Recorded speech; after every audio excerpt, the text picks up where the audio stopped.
Genesis chapter 14 this morning. Hopefully you have a handout. If not, there is one on the back table. And for those of you that are watching online, this will be in the description in the YouTube video when I upload that. So Genesis chapter 14, we are walking our way through the book of Genesis. And I hope that you're having fun as we're doing this, because it has been so fun for me studying. And I am very, very thankful that we took the time to go through the book of Revelation in here in person. It took us about just under 2 years to do that. We went verse by verse through it. And then online, we're doing that again right now with Brother Jimmy, if you want to see those videos. And that has been such a help to our study in Genesis. You know, we talk about the idea of eschatology, or the eschaton. Eschatology has the idea of the study of last things. Well, Genesis is about the opposite of that. It is protology. It's the study of first things. So a little phrase that I've kind of come up with that is new to me. I've never heard anybody say it, although I'm sure it has been said throughout human history. And that is, I want to let my protology, study of first things, influence my eschatology, study of last things.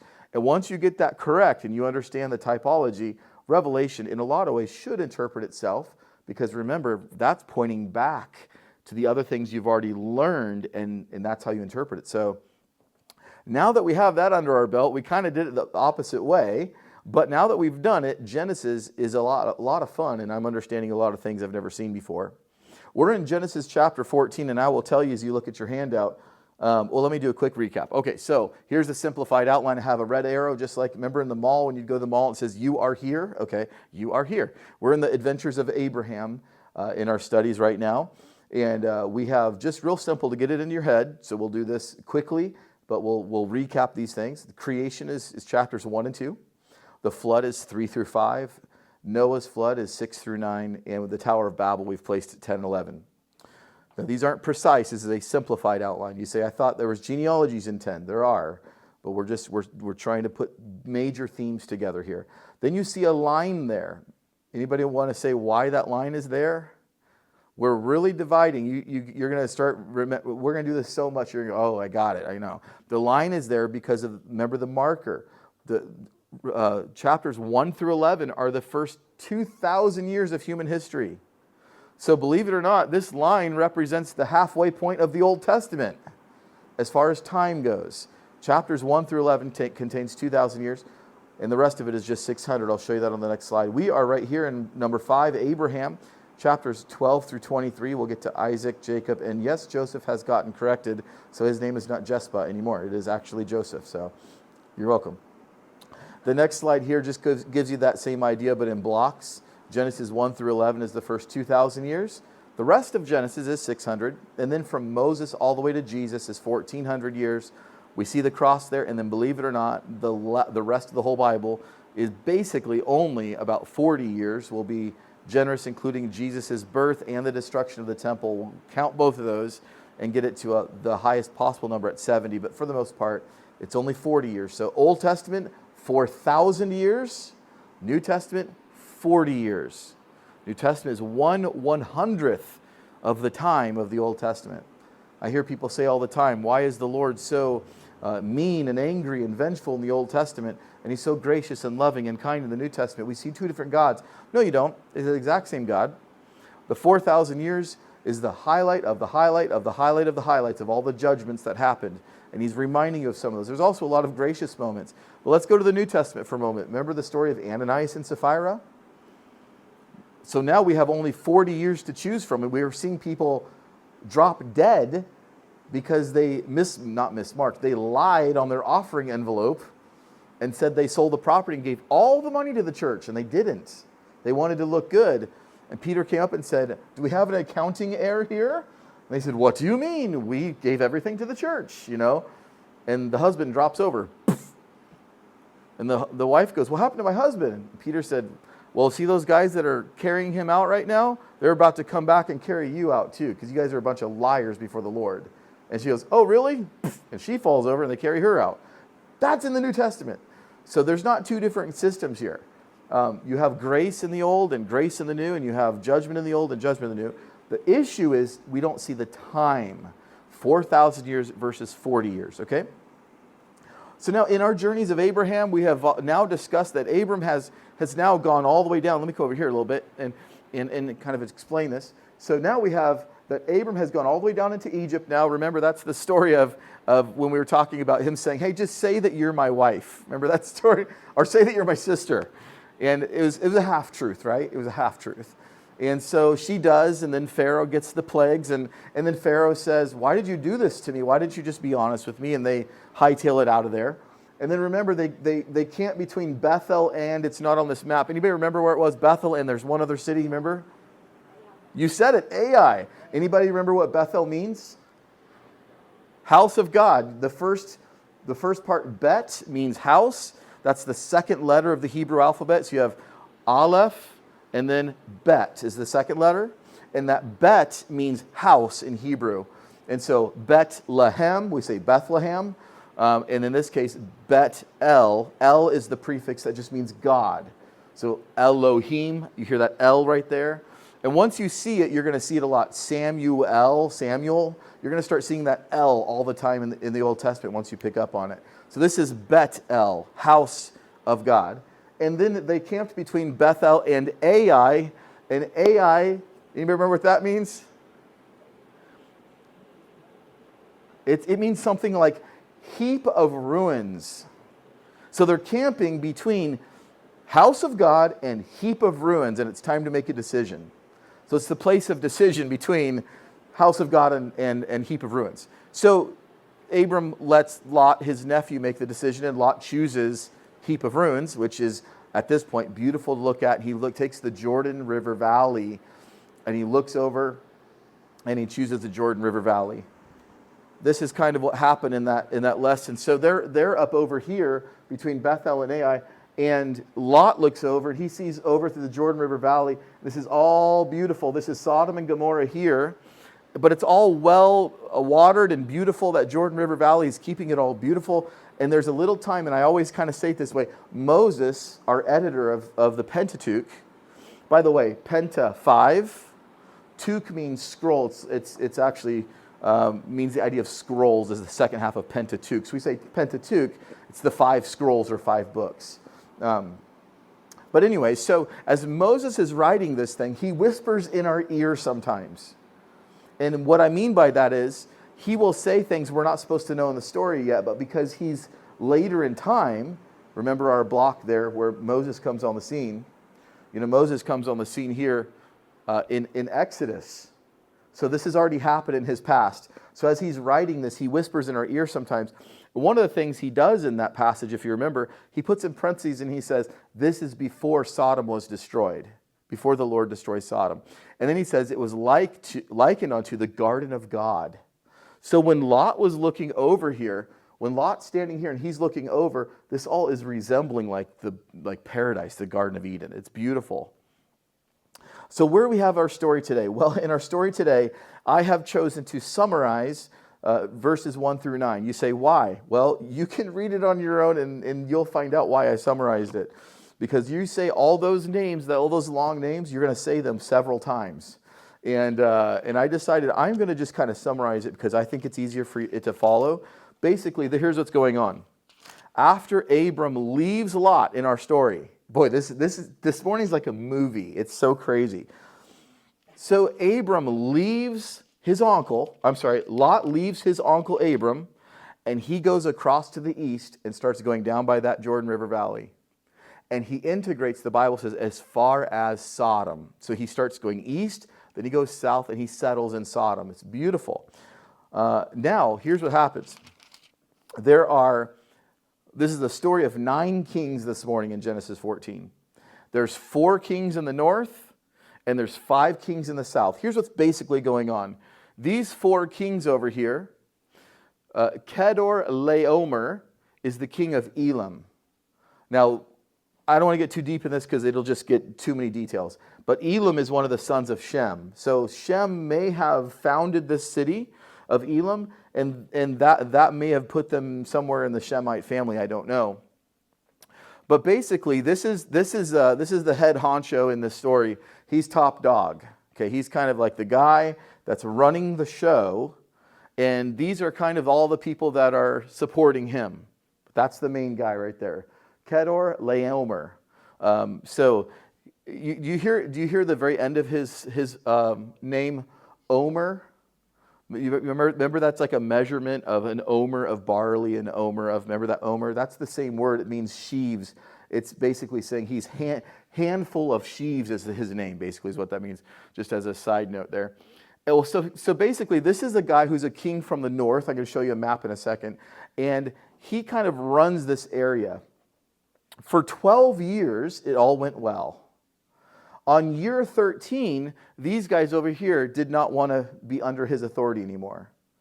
On year 13, they all kind of started falling away and rebelling and not probably turning in their taxes on time and saying, hey, I don't know if we want to be under his rule. So in year 14, Kedor Laomer, the king of Elam, he gets these guys on his side and says, hey, we need to go take these guys out. They're not participating here.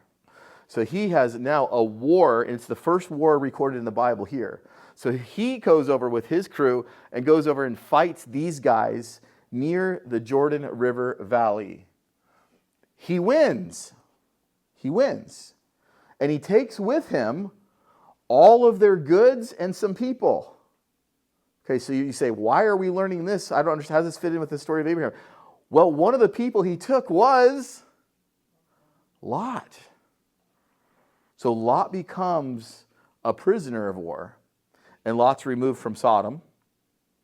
And let's look at our story. So that's verses 1 through 9. It's super confusing. You can read it on your own, but that's the summary of it. I did put it on there. Kedor Laomer, a handful of sheaves, an omer, sheaves.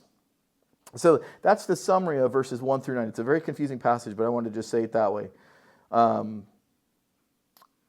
Here is a little, if you can see that from where you are, here's a map of trying to understand this. So when he comes down, this is the four kings are attacking, and they really, this is where the battle takes place right here. Here's a blown up version of it.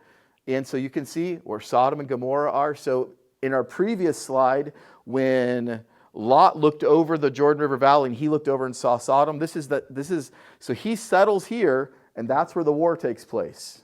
So we're right where Lot chose. The very next chapter, there's a war there, and he's taken as a prisoner. What do you think Abram's going to do? I mean, this gets wild. Now, this chapter is so unique. I'm going to read a little bit of an excerpt here from F.F. Bruce on your handout. He said, Genesis 14 is a unique chapter, which has occasioned a vast amount of discussion and dispute. It stands as apart from all other narratives about Abram and presents him in a very different light. The peaceful patriarch is here a successful warrior. So I don't know what view you have of Abram, but I'm sure you probably have some idea. In my head, I kind of see him as, he was scared about, Sarah being called his wife. He was nervous about that. I see him maybe as a peacemaker. He wants to be a peacemaker. We saw last time with Lot, hey, you choose wherever you go, I'll go the other way. You choose the left, I'll go right, and so forth. So I see him as diplomatic. I see him maybe as soft-spoken, but he has a lot of employees under him too, so he knows how to manage. But I don't know what image you have of him, but let's read this and see if this matches what you had of him. Verse number 10. Now the valley of Siddim was full of asphalt pits. That could also be translated as tar. There's a lot of tar. And the kings of Sodom and Gomorrah fled. Some fell there, and the remainder fled to the mountains. So it's not looking good for them. They're not on good terrain to run. Then they took all the goods of Sodom and Gomorrah, that's the four kings of the north, and all their provisions, and they went their way. They also took Lot. Not advisable. Abram's brother's son who dwelt in Sodom, and his goods, and departed. So that's why this story isn't, not only is it the first war recorded in the Bible, but we now know that one of the main players here, Lot, has been taken as a prisoner of war.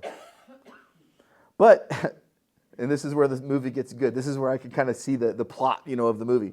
But the one who had escaped came and told Abram the Hebrew. We'll kind of expound on that a little bit more later. For he dwelt by the terebinth trees of Mamre the Amorite, brother of Eshcol and the brother of Aner, and they were allies with Abram. So what this means is in the midst of this chaos, in the midst of this, Lot is taken as a prisoner of war. One lone guy escapes. And he hightails it as fast as he can to Abram. And he's like, you are not going to believe what happened. And he starts telling him all the things that happened. Now, what do you think Abram's response is going to be? Hey, can we just talk for a second on what maybe my response would be? He was a problem when he was with me. His herdsmen, right? Remember the story? Were fighting with all of my herdsmen. I let him choose. He chose to not pray about it. And he went with the pagans because they had nice, fertile area. And he made his home with those that were in Sodom. Kind of like this, man. You made your bed, kind of lie in it. Is that how Abram responds? I think he would have been just to respond like that. Said, boy, tough break. Why were you over there? You know, some of the best advice my dad gave me, especially growing up, but it certainly applies even today in my life. But I can hear my dad's voice saying this, and I'll say this to everybody as long as I live. It is this: be where you're supposed to be. Isn't that great advice? Be where you're supposed. Life goes better when you're where you're supposed to be. Be where you're supposed to be. Lot wasn't supposed to be there.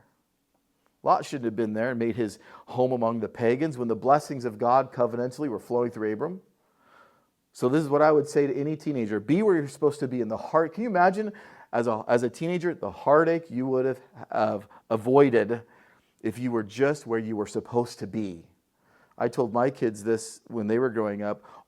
Basically all the things that I can say that I regret in my life, sins that I wish I could take back, is because I was where I shouldn't have been. Be where you're supposed to be. That will preach, right? Lot, why are you over there? Might have been a good response. He made his bed, lie in it.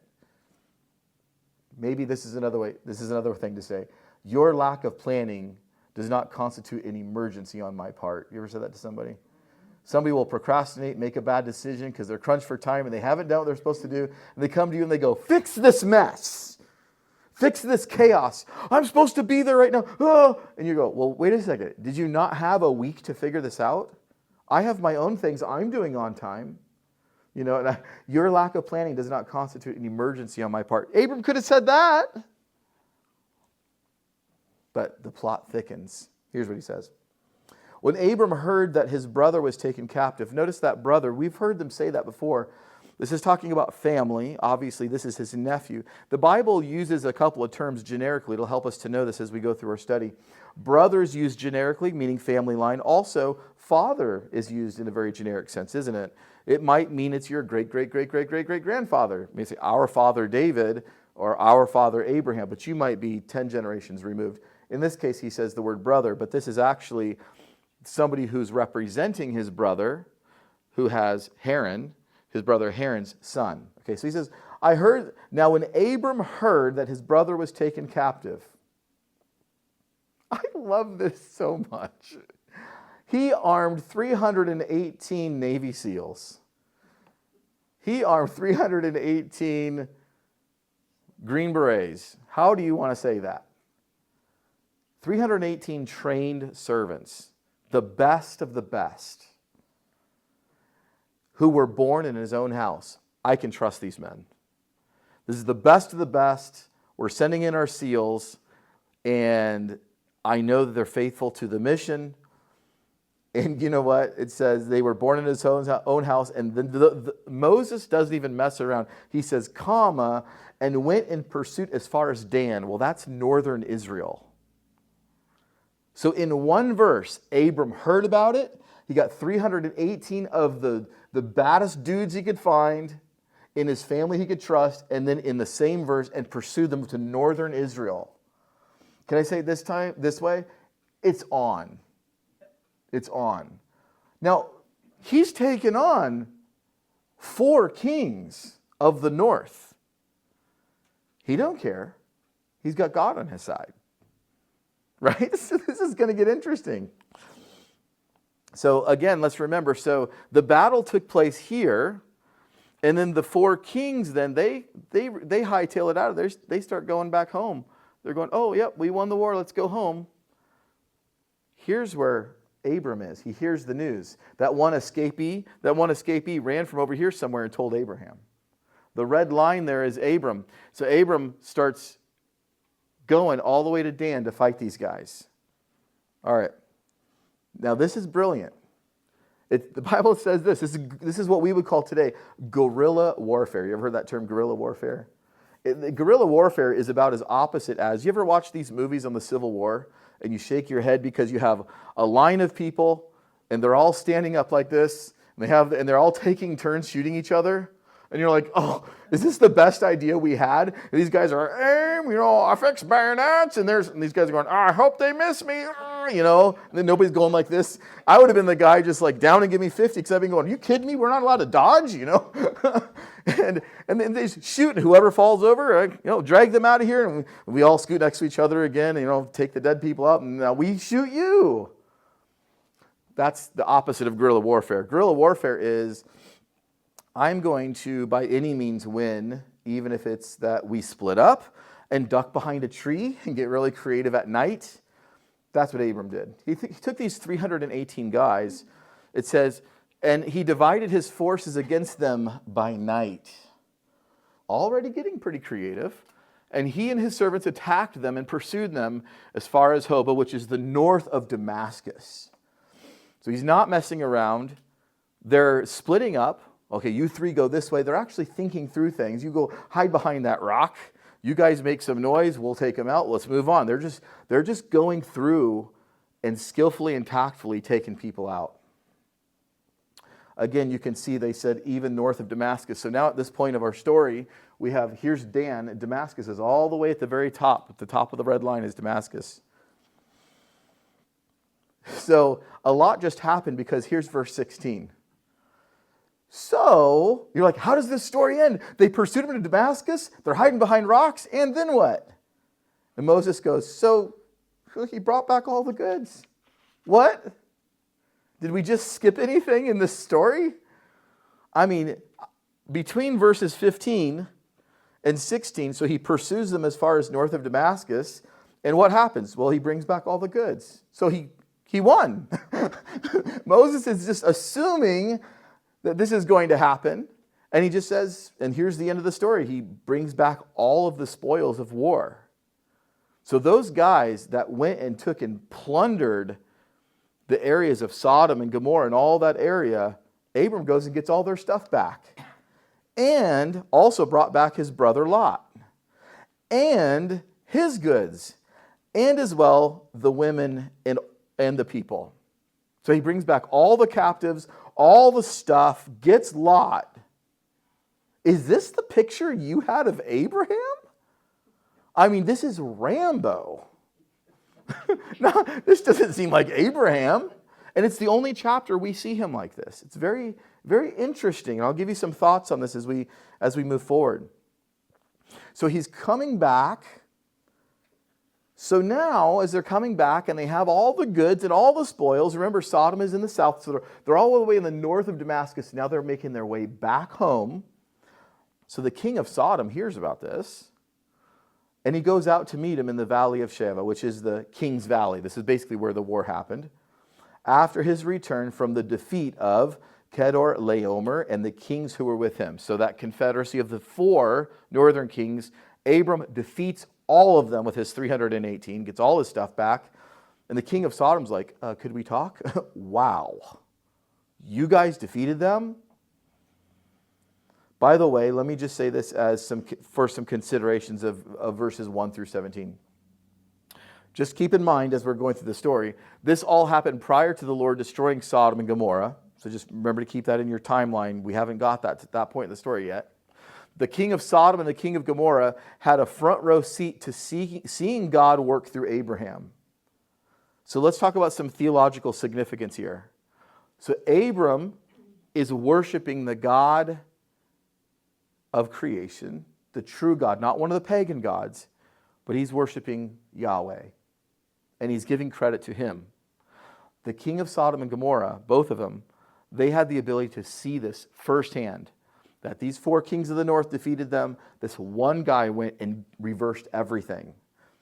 And Abram's coming back. They got a front row seat to that. So my point to that is that God's strength is on full display for them to see. Now we're going to see this more clearly in a few verses. Abram's going to give a testimony and giving credit to the Lord. So obviously you can see here, my point is that they had an opportunity to repent and say, wow, the Lord God is strong. We're going to follow your God. I mean, we're going to follow the God of Abraham. They could have said that. They could have said that. Instead, they just want their stuff back. Look at this. Now, here's something interesting. Out of nowhere, on the way back, there is a king in a little unknown city, and the name of the unknown city will become known as Jerusalem. But at this time, it's called Salem. Jerusalem means the city of peace. Salem means peace. Salem, shalom, same word. So we're going to learn about this very interesting fella named Melchizedek. Verse 18 says this, then Melchizedek, king of Salem, that's Jerusalem, he brought out bread and wine. Does that sound familiar? Bread and wine? Bread and wine is exactly what Jesus used in the upper room to institute the new covenant, isn't it? Take, eat. We're going to do this next Sunday. Take, eat. This bread is my body, which is broken for you. Take and drink. This wine is my blood, which is spilled for you. It's the new covenant in my body and my blood. It's exactly what Melchizedek has here, bread and wine. Which makes sense because it says he was the priest of the Most High God. But wait a second. This is before Aaron. We're in Genesis 14. We haven't met Moses yet. Remember Aaron, Moses' brother, from the tribe of Levi? That hasn't happened yet. And here we have a priest. You know, kind of like before priests of Israel were a thing. So that means, this is what this tells me. Remember our breakdown of our biblical understanding. Genesis 1 through 11 is 2,000 years. Half of the narrative is Genesis 1 through 11. Can I say it this way? That's all pre-Israel. So there's 2,000 years of human history there, no Israel. So we can't look at this as this is the whole story. No, there's 2,000 years prior to that. And my big point is this, please understand, and we'll look into this more later. God already had covenants in place with the world, and he had a priesthood in place prior to Moses and Aaron. You say, well, do we know very much about that? No, we don't know very much about that, but we do know it's in place, and we do know that Jesus taps into this typology, and he becomes a high priest after the line of Melchizedek, not after the line of Aaron. He bypasses the whole Levitical priesthood, and Jesus goes after this type of priesthood, not after the Israeli priesthood. So the more people want to try and be in the old covenant, the more they're removing themselves from their mediator today, our covenant mediator, Jesus Christ. Because Jesus taps into the Melchizedekian priesthood. Who is this person? Well, we only have 14 minutes to talk about that very important theological concept that people have been arguing about for over 2,000 years. What does Melchizedek mean? Well, I have it kind of color coordinated here for you.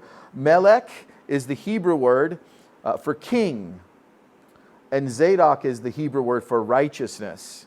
So here we would pronounce it Melchizedek, but it's Melech and Zadok. And that is pronounced Melchizedek. And it is literally, those two words, compound words, means the king of righteousness, and Salem means peace.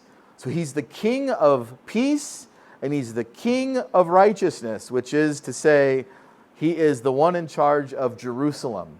Very interesting person. Where did this come from? Well, he's kind of in a vacuum with this war story in Genesis 14. See, after the war, now he's the king of Jerusalem. He's coming over now, and he's going to bless Abram, and Abram's going to give him 10% of all of the spoils of this war. This is a very interesting thing.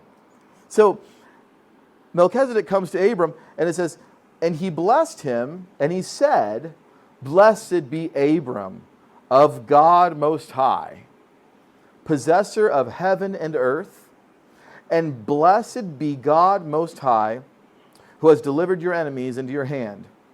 And he gave him a tithe of all. It's a little bit vague here, But we're going to learn from the writer of Hebrews that what this means is that Abram gave Melchizedek 10% of all of the war goods. He gave it to him. And it comes out in this way. And he gave him a tithe of all. Now, that's all we read about Melchizedek.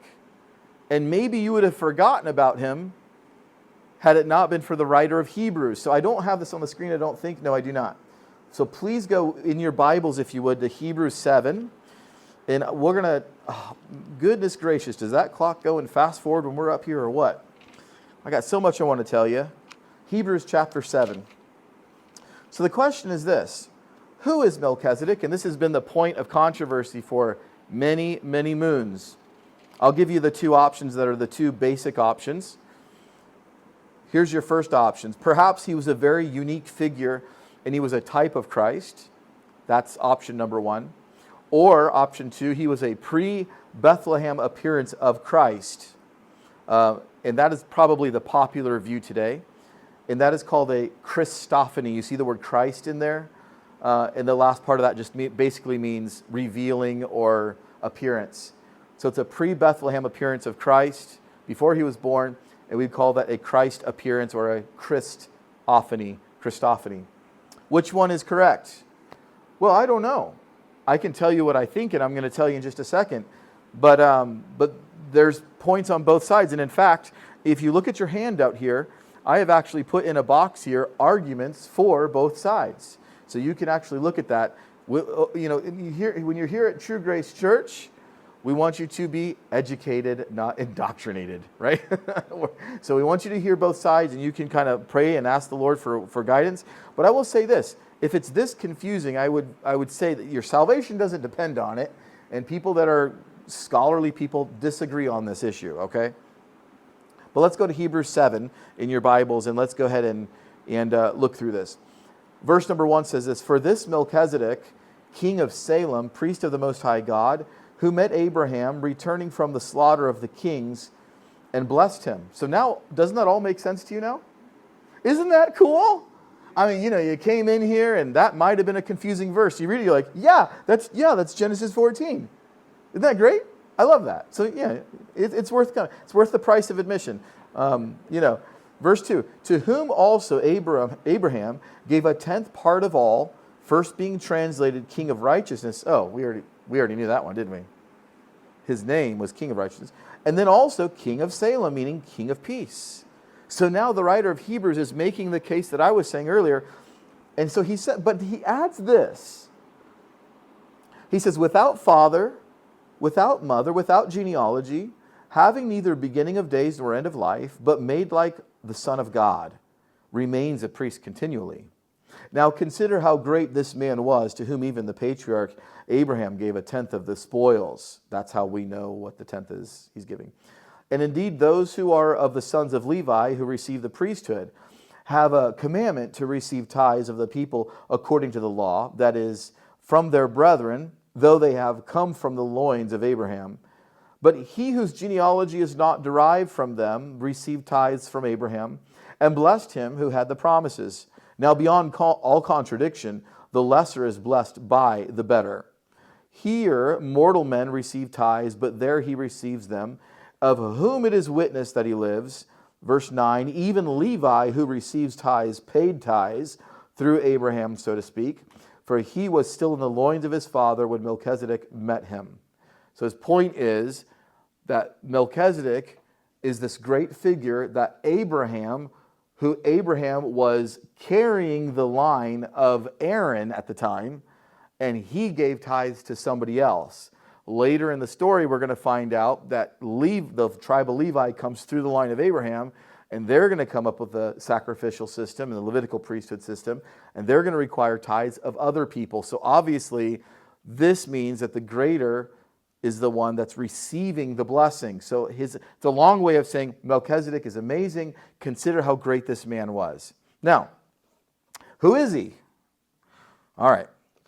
I have on the left-hand side of your handout, for those of you who are watching online, the handout will be on the YouTube channel when it's uploaded. But for those of you here in person, I have on the left-hand side the pre-Bethlehem appearance of Christ. Another word for that is Christophany. I'm going to tell you their main points, and I'm doing this way too quick, and we should really have a whole video just on this.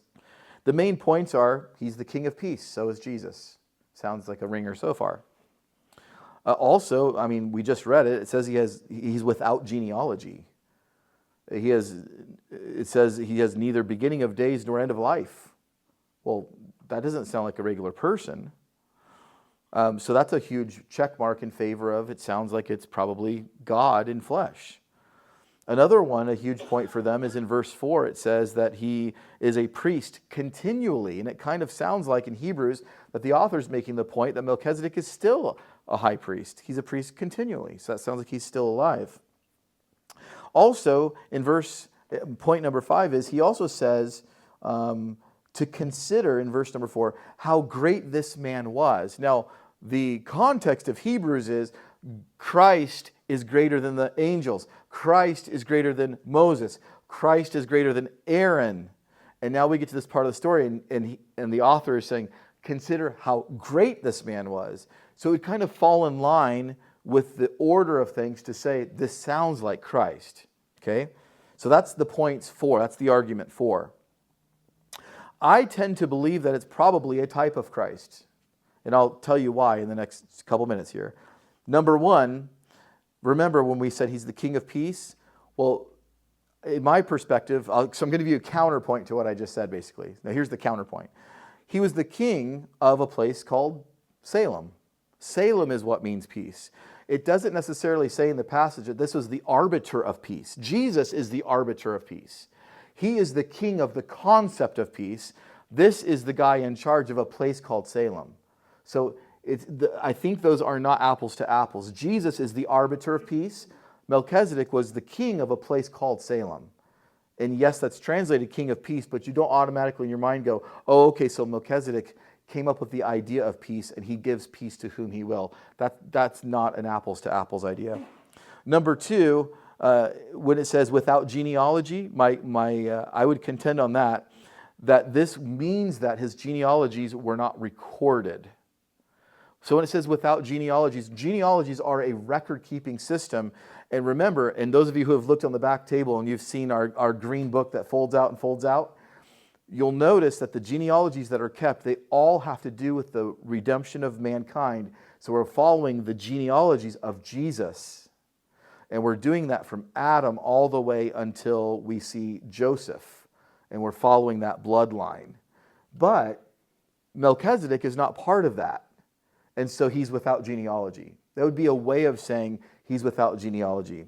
If you think that's a bit of a stretch, which that would be okay if you want to push back on that, I would point out that in verse 6, the writer of Hebrews says, but he, meaning Melchizedek, he whose genealogy is not derived from them, received tithes. And that's where I'm getting that from. It doesn't say in verse 6 that he has no genealogy, meaning that he is a ghost and he came out of nowhere. It's saying he's not connected to the pathway of the Levites. And that's what I'm saying.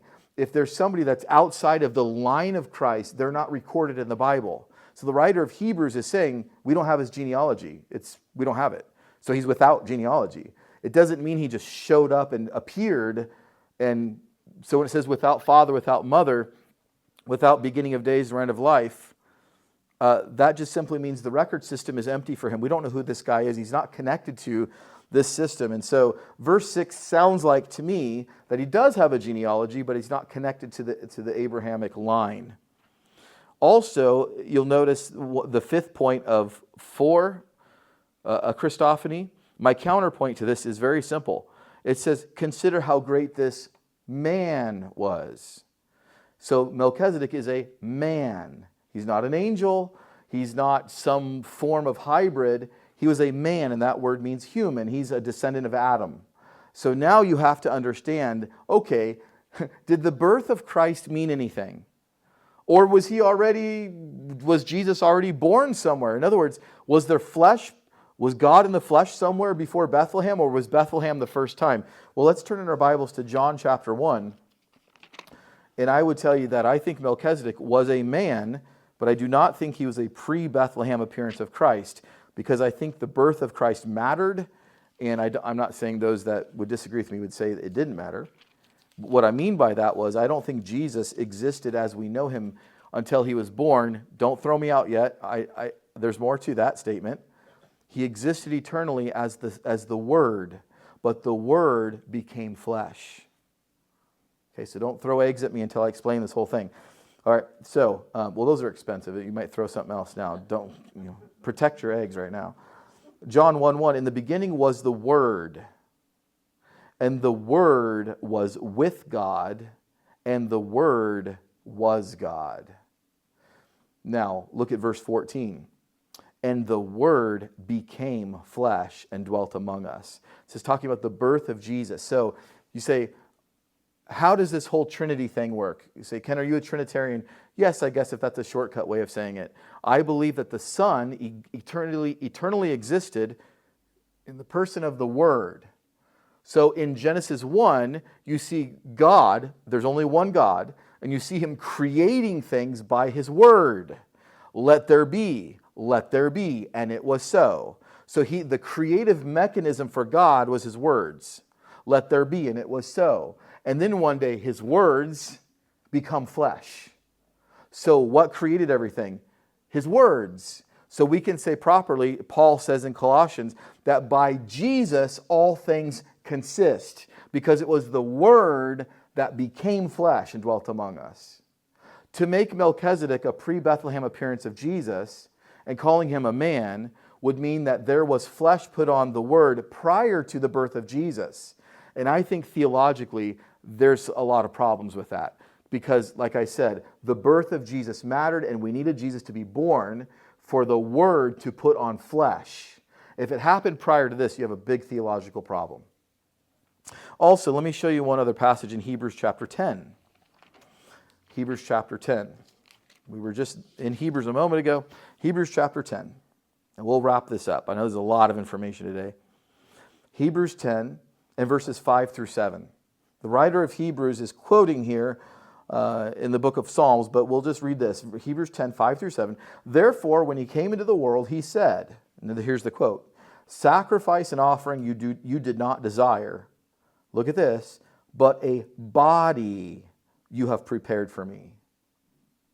A body you have, not a body you already, but Jesus is saying here, sacrifice and offering you did not desire. In other words, the sacrificial system of the Old Testament wasn't cutting the mustard, right? So how did God satisfy this thing? He prepared a body for himself, for God to become flesh. That's how he atoned for the sins of the world. If you're telling me Melchizedek has already fulfilled that, then what's the point here?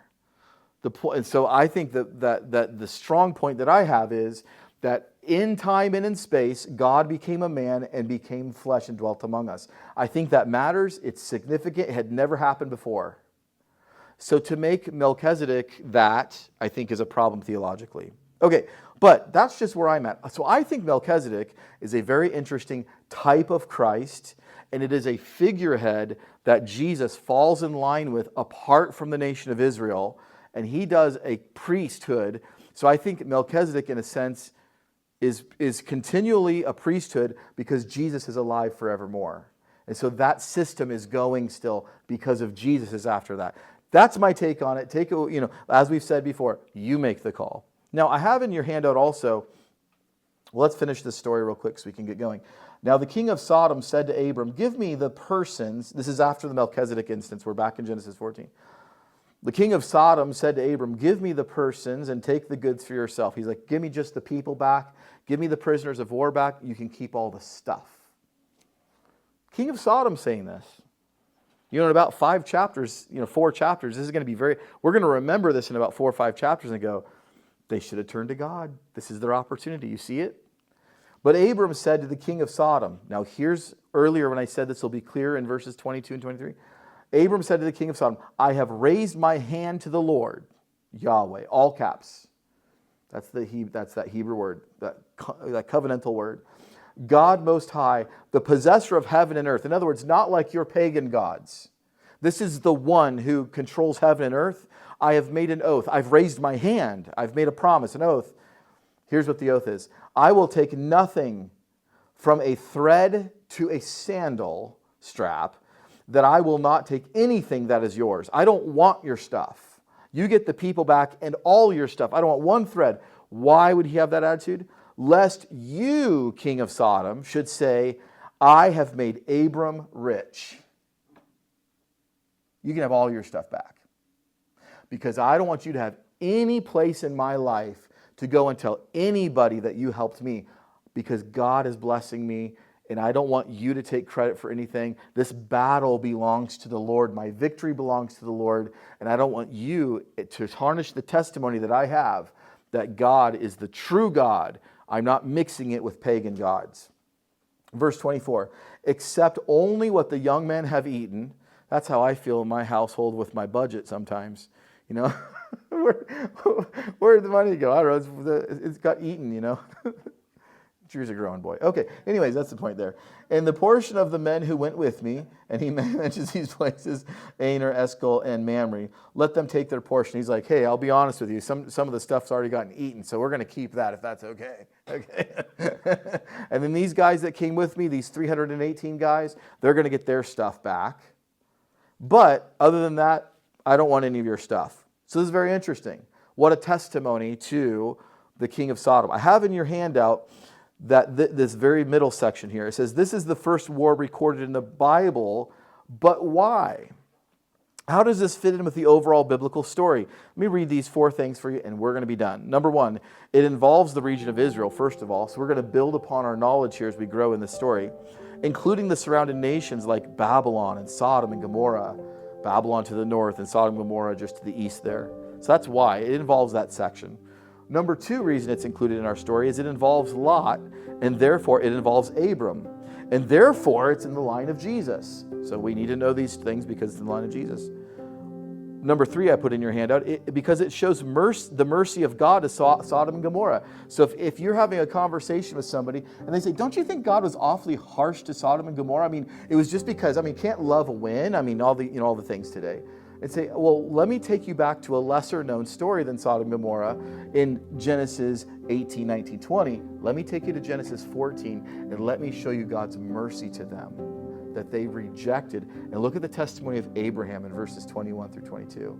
Look at the testimony that they didn't take him up on. It was the possessor of heaven and earth, grace offered to them. So we often miss just 5 chapters before. This is the precursor before the famous fire and brimstone, right? So this is important. We forget this part in the context here. So it shows the mercy of God, revealing his righteousness to them and give them an opportunity to repent before destruction. And finally, number 4, it sets the backdrop of Abram meeting Melchizedek and gives us an understanding of a priesthood prior to Aaron.